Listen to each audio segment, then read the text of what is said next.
Many Christians believe that going to church on Sundays, saying a few prayers and believing in God in their own way is enough to feel safe.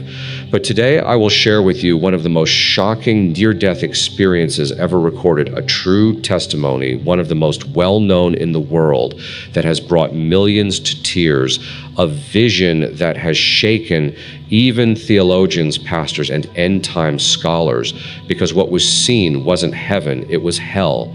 And it wasn't full of atheists.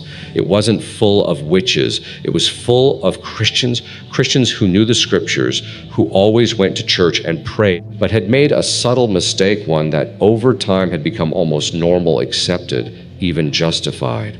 Today, I invite you to listen carefully, because this isn't a story meant to scare. It's a cry to awaken, a chance to examine your heart, and maybe to decide to change your life before it's too late. Before we begin, I ask for a small gesture that makes a big difference. Type amen in the comments and leave a like on the video.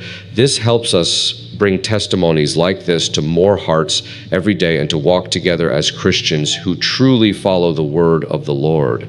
My name is Michael Donovan, and if you had met me until a few years ago, you would have thought I was a man. In order, I worked as an analyst for one of the largest financial companies in the Midwest, well-pressed jacket, sober tie firm, handshake. I spoke little about myself, but I never missed a prayer meeting. I could quote the Psalms with the precision of a surgeon, and I regularly donated to the church orphanage and was out of tune like a missing chord in a perfect symphony.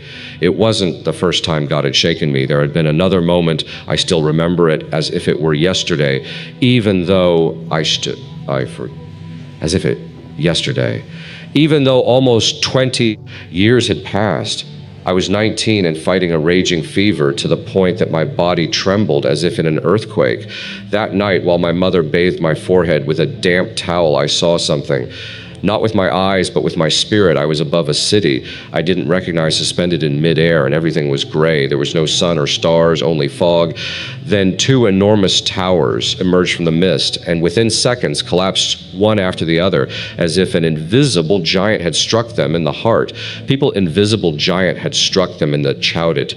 Names, others prayed, others fell and did not get up.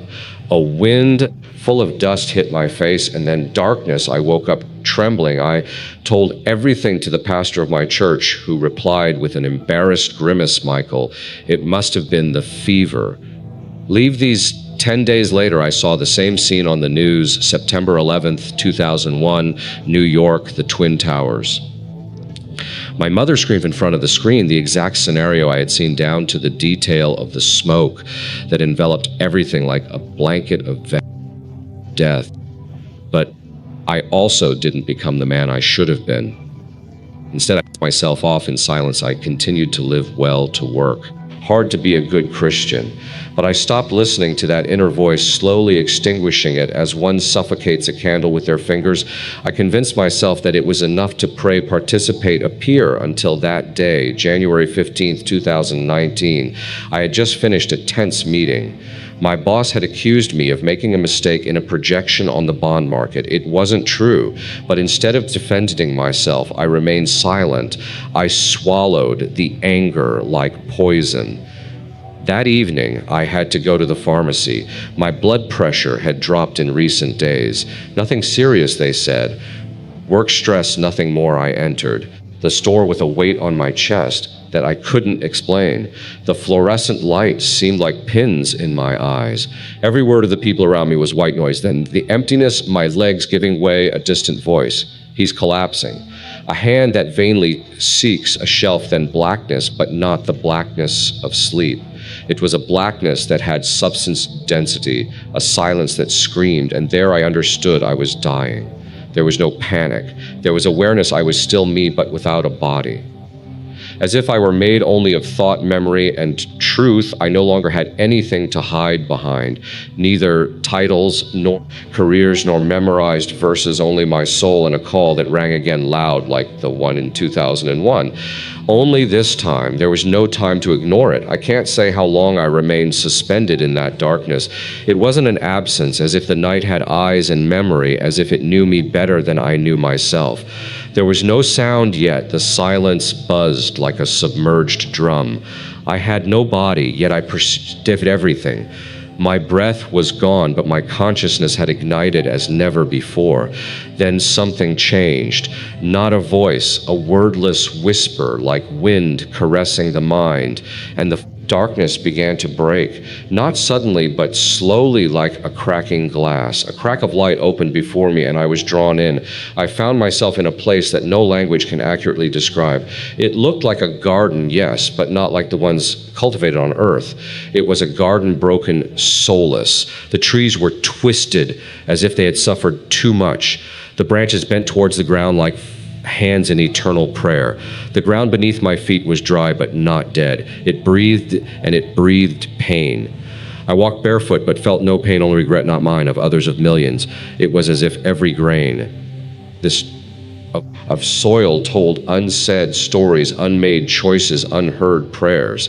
Every leaf whispered names, every stone carried memory. That garden was the echo of lost opportunities.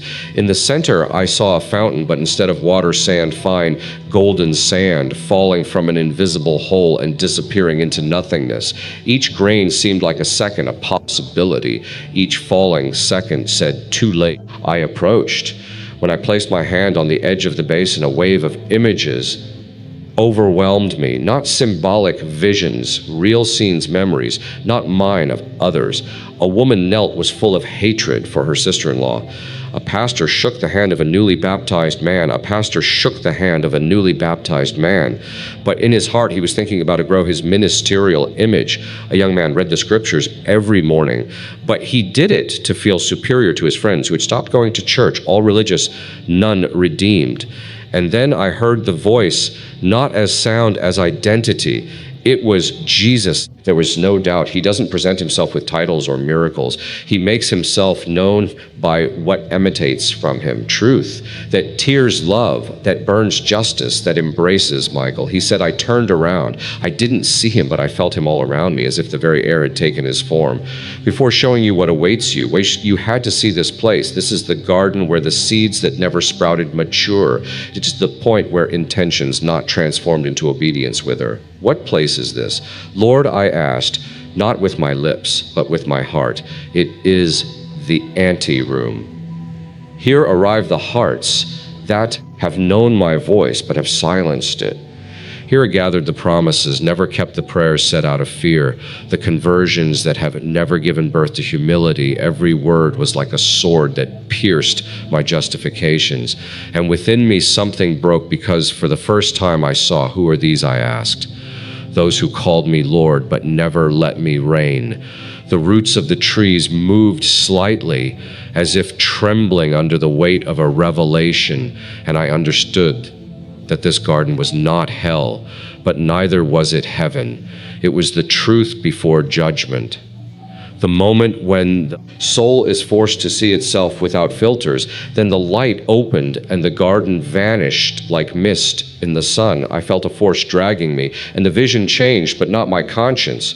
Now I knew true hell begins when you realize your faith was just theater. The garden disappeared as if it had only been a curtain, and behind it opened a world that no human heart can contain without breaking. I was no longer among broken roots or waterless fountains, but on a ridge as thin as a border between life and damnation. Below me, an enormous valley stretched into infinity. And what I saw, I will never forget, not even in 1,000 lives. The ground was black, not like night, but like burnt flesh. Everywhere cracks from which a fire rose that emitted no light but torment. The air was thick as pitch, and yet I breathed, or rather, I felt the breath of others, millions of souls, some motionless others in a continuous, desperate movement, as if looking for a way out of a place that had no doors. There faces my God, the faces. Some of them I knew. The first was Pastor Reed. He had still remembered he told me that knowing God was more important than studying him, when he told me that knowing God was more important than studying him. Yet there, immersed in the flames, he shouted verses that dissolved into the air like sand. He had lost his voice from so much pleading, and no one was listening to him. Then I saw Janet, the choir leader. She had a talent that moved the congregation every Sunday, but now her hands were clenched in tight fists as if still holding microphones. Her lips moved, but no sound came out, only despair. She had sung of freedom while living as a prisoner of contempt for those who were not as spiritual as her. Why? I asked, my heart threatening to break. They were yours, Lord, they served you. Jesus' voice answered me deep as an ancient drum. They served me, yes, but they did not belong to me. They served religion, prestige, their own image. They used my name as a shield against humility. They spoke of grace, but they built walls with lie I had lived in. And as I walked among those souls, I saw the most terrible scene of all. A man dressed as a preacher, but which robe was still recognizable, even though burned and torn. I preached distinguished him where the words sound doctrine. I led souls to you. You led souls. You led souls to the worship of yourself. Jesus' voice replied, you used the truth to exalt yourself. You defended doctrine, but you never loved your neighbor. Every sermon of yours was a wall, not a bridge I was forced to watch to feel every crumb of despair. Those souls were not there for external sins, as the world defines evil. They were there for something more subtle, more treacherous, the illusion of being righteous. They had not blasphemed, stolen, killed. They had simply believed they were already saved without ever letting salvation. I served at the homeless shelter. A man cried out, I brought food to the poor. I served at the homeless shelter. But his hands were clenched in fists, his teeth gritted not in pain but in anger. But you did it to feel better about yourself. The Lord's voice whispered, not out of love, you judged those who didn't do as you did, and you thought that doing was enough to be. I walked on. Each step was a condemnation for myself, each face a fragment of a mirror. I saw myself in those gestures, in those thoughts, in those prayers, made more to quiet my conscience than to touch God. Then I saw something that made me falter myself, not in the valley, but above, still alive, standing during a worship service some years before, hands raised, eyes closed, but inside judgmental thoughts, I had observed a man in the front row with a dirty coat and had thought, what is someone like him doing here? I was there in my body, but there was no love-only form. I slumped down even without a body, my spirit bent like glass in the thoroughfare, and Jesus spoke again. The cemetery of the religious is full of those who believe that faith was a role, a mask, a habit, but I do not look at hands, I look at the heart, and in that moment, I understood. Hell is the place where every illusion falls away. I don't know how much time passed between one scene and another. In the realm where I was, time was like smoke. You saw it move, but you couldn't grasp it. When the valley of fire and the religious dissolved before me, there was no transition. I was simply transported as by a greater will that knew exactly where and what I needed to see. I found myself in a strangely silent place. There were no flames, no screams, only faces. Hundreds, maybe thousands, they floated in space, motionless like portraits hanging on an invisible wall. There were no bodies, only faces, but those faces conveyed a pain that pierced the skin of the soul. It was the pain of awareness. Jesus was with me. I didn't see him, but I felt him behind me. His voice didn't reach my ears. It went directly into my spirit. These are the hearts that convince themselves they didn't need me. The first face that came close to me was that of an elderly woman. She had large, intelligent, deep eyes, but full of contempt, as if she still judged. Even from there, Jesus said she led prayer groups for 30 years. She knew the scriptures better than many pastors, but she never forgave her sister for an offense that dated back 40 years. Every time she prayed, she did so with a closed heart, and she believed that saying, "I forgive," was enough to be clean, while inside she harbored resentment like poisoned honey. The face moved away and another appeared. A young man, probably a worship leader. I recognized him. He had appeared in some conference I had watched on YouTube. He had talent, charisma, and yet his eyes now were empty, not sad empty, as if his heart had lived in a closed room without windows. He in worship, Jesus said, but not to bring glory to me. He did it to feel he fed on the praises of men. And every time he received applause, his heartened a little more. Each face told a story. Stories. I knew stories that resembled mine. Every sentence I heard seemed like an echo of my own justifications. I serve. God, I tithe. I don't do anything wrong. But behind those phrases, like behind the heavy curtains of a theater, hid the most silent and most powerful idol of all, the self. Pride, Jesus said, does not always present itself with arrogance. Sometimes it dresses in modesty. It disguises itself as zeal. But deep down, it always seeks one thing: to be worshipped. And there I saw it, in mass, a familiar face, mine, not as I was at that moment, but as I had been during a team meeting. I was sitting listening to a colleague talk about a spiritual problem. I nodded, offered a verse of encouragement, but inside I thought, if only she had my faith, she wouldn't be in this situation. That thought struck me like a stab. I had never confessed it. I had never even considered it a sin, but now in the light of heaven, it was poison. And Jesus continued, pride does this. It convinces you that you are okay. It gives you a false peace. It makes you say, thank you, because I am not like others. It turns you into an invisible judge. And while you judge, you condemn yourself. I knelt down even without legs. My spirit knelt because I could no longer deny that I had lived that way. I had hidden pride under verses, under church services, under the image of a good Christian. But now every excuse burned not with anger, but with truth. Jesus spoke again, but his voice was no longer just firm. It was sweet, painfully sweet. Many enter faith sincerely, but they stop growing when they begin to feel better than others. That is where pride builds its nest, not among saints who believe they are no longer so. And I wept not with tears, but with memory so. And I wept not with tears, but with memory. Every memory that surfaced, every thought never confessed, every gesture made for appearance, everything returned like a river, and I had nothing left to say in my defense. And Jesus concluded, the face of pride is the one that refuses to be saved by grace because it still believes it can save itself. I was transported again as if an invisible wind made not of air but of discernment lifted me towards a higher place. But it was not heaven, not yet. It was a gray area, more refined, more subtle, but perhaps even more deceptive than anything I had seen so far. Before me stood towering structures, not built of stones or bricks, but of books, scrolls, notes, annotated Bibles, theological commentaries. The foundations were made of quotes as the walls of arguments, and each tower had a name engraved on it, doctrine, apologetics, and I had loved them. I knew those names, and I had loved them.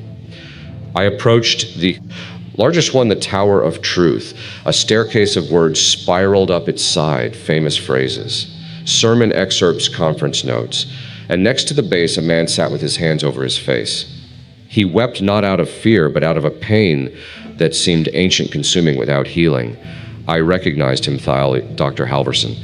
He had taught systematic theology. For 35 years, I had read his books. I had underlined his quotes. He had trained entire generations of preachers, but now he was there with his head bowed alone. Professor Halverson, I asked, even though I had no lips. He looked up. His eyes no longer held pride nor wisdom, only emptiness. I knew everything he said, but I knew no one Jesus spoke behind me. He knew every aspect of my word, but he never allowed himself to be loved by it. He loved precision, but not compassion. He defended the truth, but he did not live it. He had built a tower, not a home. I looked around. Dozens, hundreds of souls wandered through those places. Some climbed the stairs reciting verses, arguing, correcting each other, another. Quote Augustine's between Bible translations. Another still made comparisons between Bible translations, and yet they were all still. No one was truly ascending. It was an illusory climb, a perpetual motion of weightless words. A discussion caught my attention. Two men were debating fervently about the interpretation of a passage from Revelation. One said, "The rapture will occur before the tribulation." The other, "No, during." And so they went on in a loop. Jesus' voice grew sterner. "These have made theology an arena. They have exchanged my gospel for an intellectual battlefield. Every word of theirs was a bullet, every verse a blade, but they never wept for a sinner. They never embraced the weak. Truth became their crown, but not their cross. I knelt down. I could no longer deny it. I too many times had argued to defend sound doctrine, but not out of love. How many times had I corrected someone to feel superior, not to heal them? I had mistaken the content of truth for the possession of truth, as if it were mine, as if it were metal to be displayed." And Jesus added in a gentler voice, "Truth without love inflates, love without truth deceives, but truth with love transforms." How many know the scriptures but do not allow themselves to be written by them? How many speak of grace but have never truly received it? One of the men arguing, noticing my presence, turned around. His eyes were red consumed. "I came here to seek the truth," he said, "but I didn't realize that in the meantime I had lost Jesus." Then he pointed to another building. It was low, almost hidden. There were no books, no engraved phrases, only a simple door above it, a writing, "Blessed are the pure in heart, for they shall see God." My spirit trembled. I had spent my life trying to understand God more than knowing Him. I had studied His Word like a code to be deciphered, not like a love letter. And now the towers I had admired were whitewashed tombs, beautiful but empty. Jesus concluded, "Many have built towers with my words, but they have never built an altar with their hearts." And the towers began to creak. The towers fell silently, no roar, no cloud of dust. They collapsed like castles of cards soaked by the truth. Only after silence reigned again, a path opened before me. It was not made of stones or earth, but of soft light. Each step was not movement, but revelation. I felt the weight of lies leaving me like clothes that were too tight. And before me something began to shine. A valley opened up, but not like the previous one. This was not a prison, but a new garden.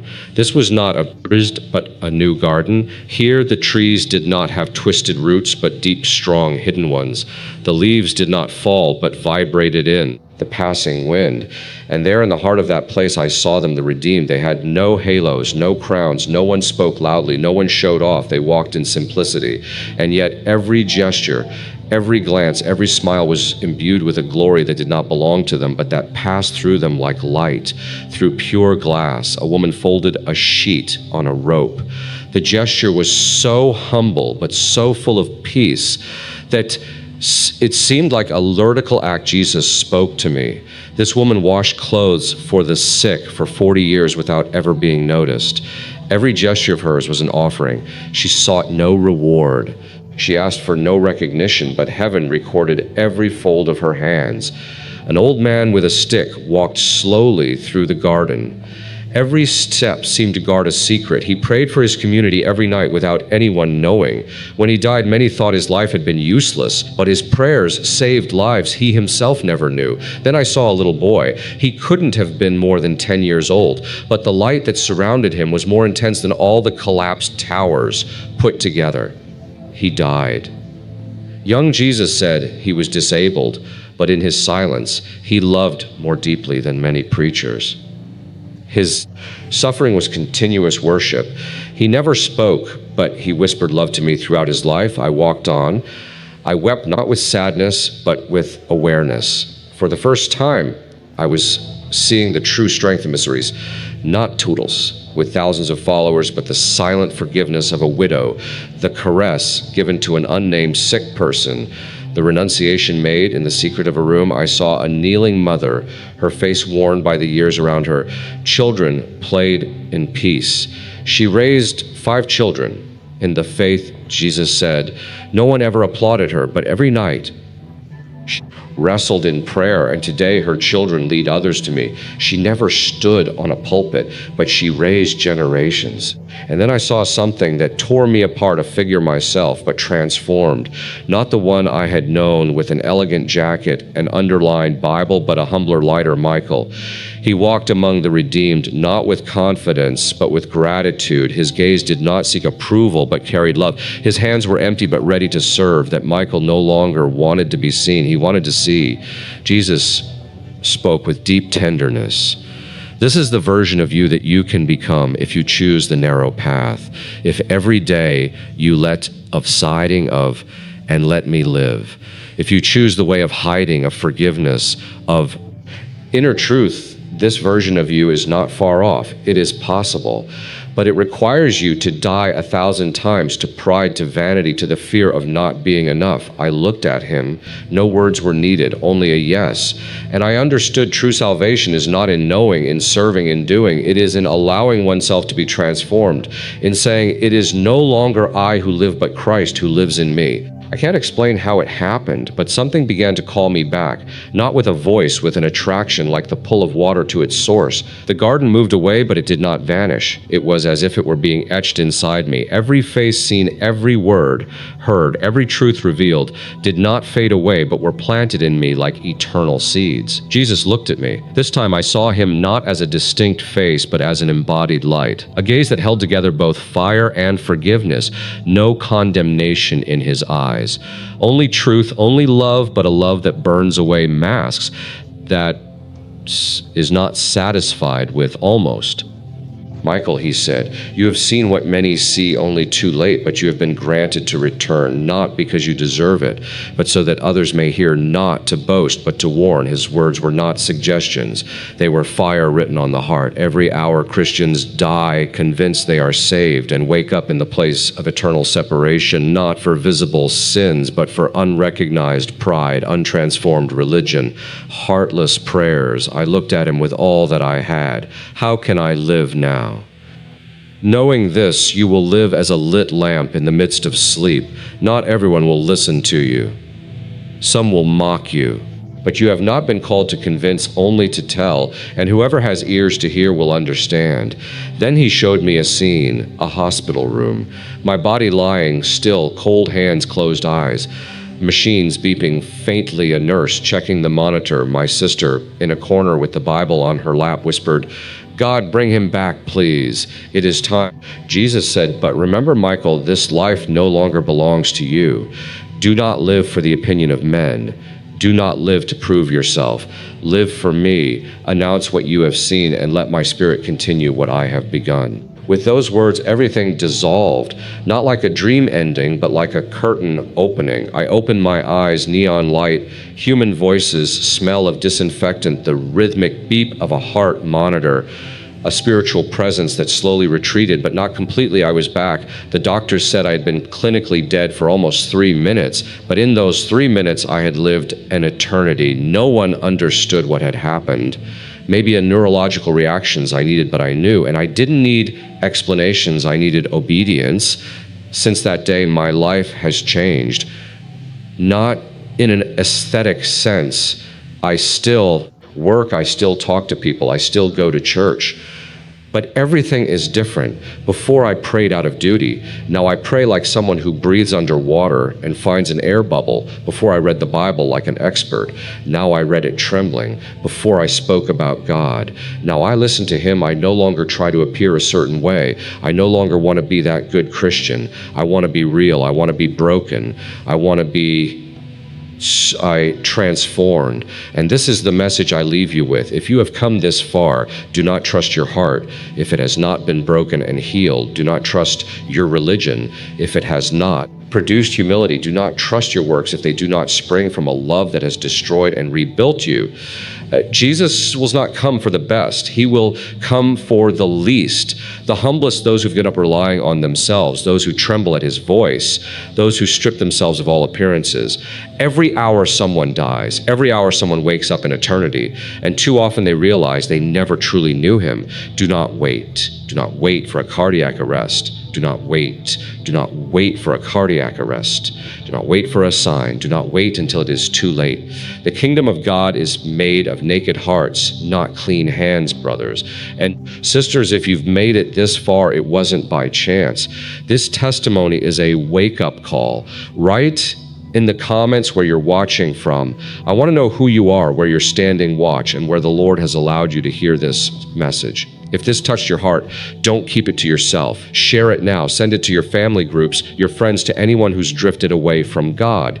Do it now before the silence falls again. And if you haven't already subscribed to the channel, and turn on the bell, not to follow me, but to stay awake, to not miss even one more call from heaven. Time is running out, but it's not too late yet. Let's prepare together